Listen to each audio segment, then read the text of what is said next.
రాబోతున్న ప్రతి ఎగ్జామ్లో ఉపయోగపడే ఖచ్చితంగా వచ్చే మార్క్స్ ఎక్కడైనా ఉన్నాయంటే అది కరెంట్ అఫైర్స్లోనే. అది యూపీఎస్సీ కావచ్చు, గ్రూప్ 1 కావచ్చు, గ్రూప్ 2 కావచ్చు, హైకోర్టు కావచ్చు, ఎస్ఐ కానిస్టేబుల్ కావచ్చు.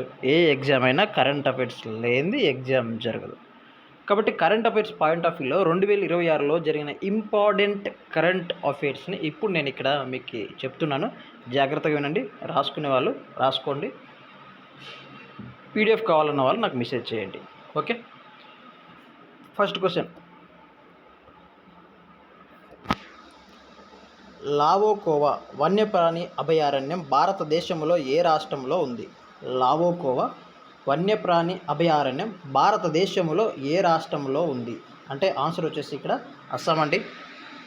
ఆన్సర్ వచ్చేసి అస్సాం.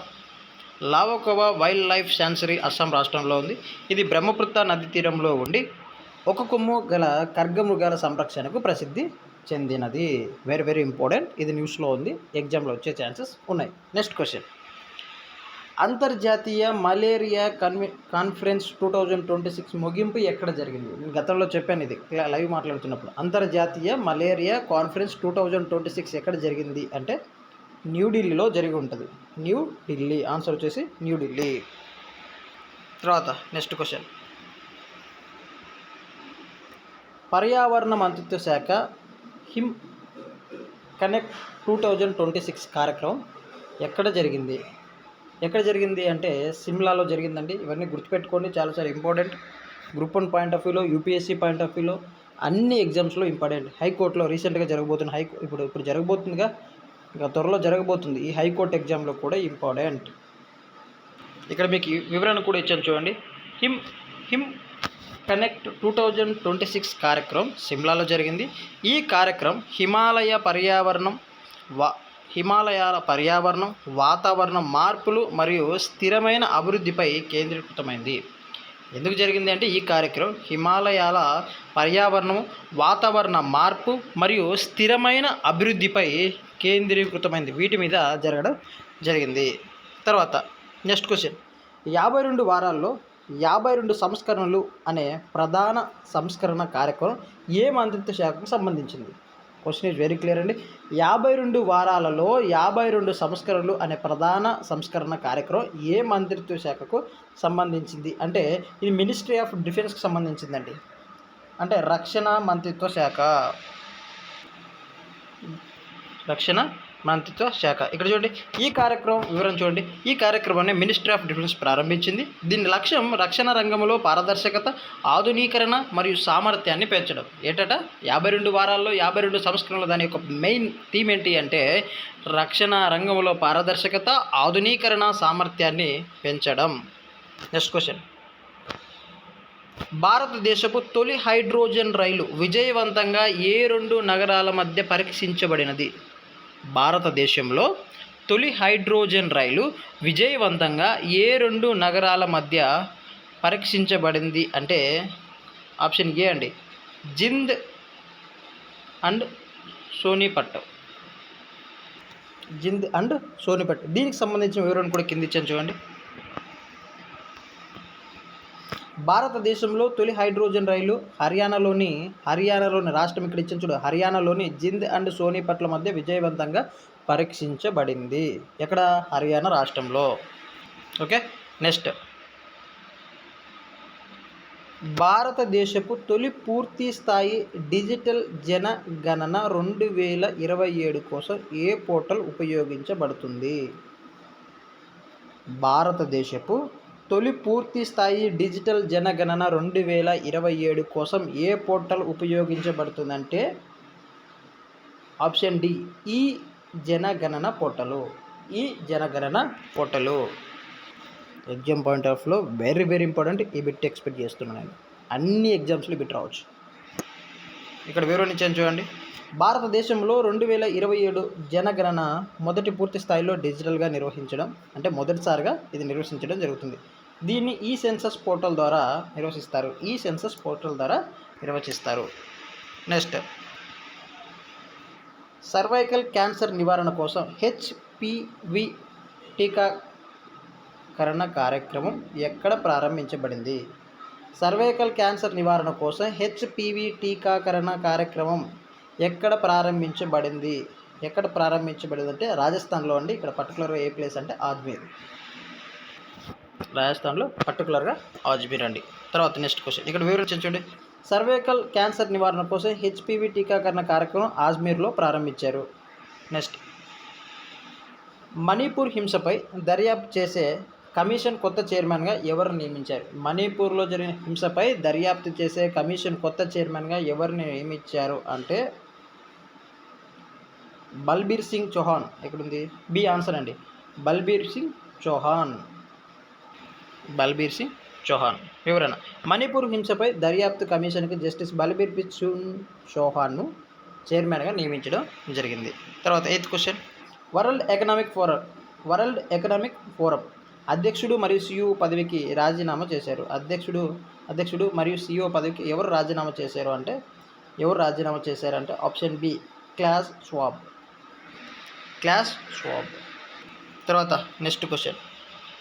పిఎంజికేఏవై కింద డిజిటల్ రూపాయి ద్వారా ఆహార సబ్సిడీ పంపిణీ పైలట్ ప్రాజెక్ట్ ఎక్కడ ప్రారంభించారు? చండీగఢ్. గుర్తుపెట్టుకోండి, మీకు గుర్తుపెట్టుకోవడానికి చెప్తున్నా. ఎగ్జామ్లో ఇలాంటివే వస్తాయి, గుర్తుపెట్టుకోండి. ఇలాంటివే వస్తాయి. గ్రూప్ 1 అయినా, గ్రూప్ 2 అయినా, కానిస్టేబుల్ అయినా, ఎస్ఐ అయినా, హైకోర్టు అయినా, యూపీఎస్ అయినా ఇలాంటివి అడుగుతున్నాడు. సో కాబట్టి జాగ్రత్తగా చదవండి. ఈ పీడిఎఫ్ ఎవరికైనా కావాలి అంటే నా నంబర్ వాట్సాప్ నంబర్ మీకు ఇస్తాను.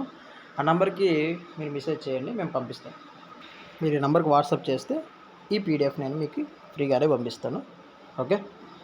ఇలాంటి ఇప్పుడు ఎలాగైతే క్వశ్చన్లు మీతో డిస్కస్ చేస్తున్నాను, ఇలాంటి క్వశ్చన్స్ దాదాపు 150 క్వశ్చన్లు, దాదాపు మోస్ట్ ఇంపార్టెంట్ అనిపించిన ఒక 100కు పైన క్వశ్చన్లు ఒక పీడిఎఫ్గా చేశాం. అది కావాలంటే నాకు మెసేజ్ చేయండి, దానికి సంబంధించి వివరాలు మీకు తెలియజేస్తాను.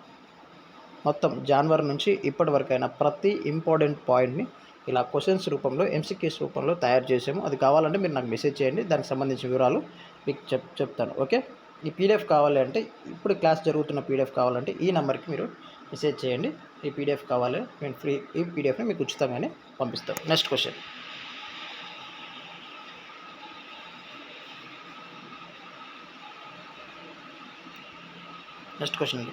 భారతదేశపు తొలి ఏటీఎంపీ సెమీకండక్టర్ యూనిట్ ఎక్కడ ప్రారంభించబడింది? భారతదేశపు తొలి ఏటీఎంపీ సెమీకండక్టర్ యూనిట్ ఎక్కడ ప్రారంభించబడింది? గుజరాత్లో ప్రారంభించబడింది. సానానంద్. ఆప్షన్ ఏ అండి. Option A. ఇక్కడ వివరణ ఇచ్చాను చూడండి. భారతదేశపు తొలి ఏటీఎంపీ సెమీకండక్టర్ యూనిట్ గుజరాత్లోని సానానంద్లో ప్రారంభించబడింది. తర్వాత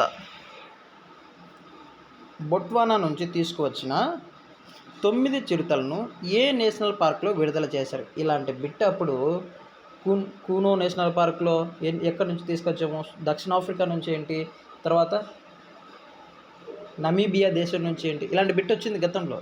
సో ఇలాంటి బిట్ ఇప్పుడు కూడా రావచ్చు. గతంలో ఇలాంటి బిట్ పడ్డాయి. ఓకే. ఇక్కడ కూడా చూడండి, ఎక్కడ ఇచ్చామంటే కూనో నేషనల్ పార్క్లో. ఇక్కడ చూడండి, బొట్వానా నుంచి తీసుకువచ్చిన 9 చిరుతలు ఏ నేషనల్ పార్క్లో విడుదల చేశారు అంటే ఆన్సర్ వచ్చేసి కూనో నేషనల్ పార్క్. ఎక్కడుంది option C, Kuno national park. వివరణ చూడండి. బొట్వానా నుంచి తీసుకువచ్చిన 9 చిరుతలను మధ్యప్రదేశ్లోని కూనో నేషనల్ పార్క్లో విడుదల చేశాడు. ఇది గతంలో అడిగిన గ్రూప్ 1 బిట్. ఇలాంటి మీద అడిగాడు. అప్పుడు మనం నమీబియా నుంచి తీసుకున్నాం. కాబట్టి ఇలాంటి బిట్స్ ఇంపార్టెంట్. ఇలాంటి బిట్స్ చాలా చాలా ఇంపార్టెంట్. తర్వాత 16వ ఆర్థిక సంఘం పట్టణ స్థానిక సంస్థల గ్రాంట్ వాటాను ఎంత శాతం నిర్ణయించింది? 45% అండి. ఓకే. ఆన్సర్ వచ్చేసి డి. రాజస్థాన్ ప్రభుత్వం మౌంట్ అబ్బు పేరును ఏమిగా మార్చినట్లు ప్రకటిస్తుంది? ఈ బిట్ ఇప్పుడు జరగబోతున్న ఏపీ హైకోర్టులో పక్కాగా వచ్చేది, గుర్తెట్టుకోండి. రాజస్థాన్ ప్రభుత్వం మౌంట్ అబ్బు పేరును ఏ విధంగా మార్చినట్లు ప్రకటించింది అంటే రాజ్ అబ్బు. ఎక్కడుంది? ఆప్షన్ డి, రాజ్ అబ్బు. రాజస్థాన్ ప్రభుత్వం మౌంట్ అబు పేరును రాజ్ అబుగా మార్చినట్లు ప్రకటించింది. ఇక్కడ చూడండి, ఇంగ్లీష్ మీడియం వాళ్ళకు కూడా నేను ఇంగ్లీష్ మీడియం వాళ్ళకు కూడా నీట్గా టైప్ చేసి ఇచ్చాను, ట్రాన్స్లేట్ చేసి నీట్గా పెట్టాను. జాగ్రత్తగా చదువుకోండి. ఇంగ్లీష్ మీడియం అయినా తెలుగు మీడియం అయినా ఎవరికి ఈ పీడిఎఫ్ కావాలన్నా మీరు నాకు మెసేజ్ చేయండి, నేను పంపిస్తాను. ఇంగ్లీష్ మీడియం వాళ్ళు చూడండి. In which state of India is లక్నోనా wild life sanctuary located? Assam. తర్వాత మొత్తం అండి సేమ్ ఎలాగుంటుందో మీకు ట్రాన్స్లేట్ చేసి ఇంగ్లీష్ మీడియం వాళ్ళకు కూడా అర్థమయ్యే విధంగా క్లియర్గా నేను ట్రాన్స్లేట్ చేసి ఇచ్చాను. సో కావాలనుకున్న వారు నాకు మెసేజ్ చేయండి. ఈ పీడిఎఫ్ నేను మీకు ఫ్రీగానే పంపిస్తాను. Don't worry. మీరు ఈ నెంబర్కి మీరు మెసేజ్ చేసిన వెంటనే మేము ఫ్రీగానే పంపిస్తాం. ఓకే, ఆల్ ది బెస్ట్ అండి. అన్నీ ఇక్కడ ఇట్లా పెట్టేసాము, జాగ్రత్తగా చదువుకోండి.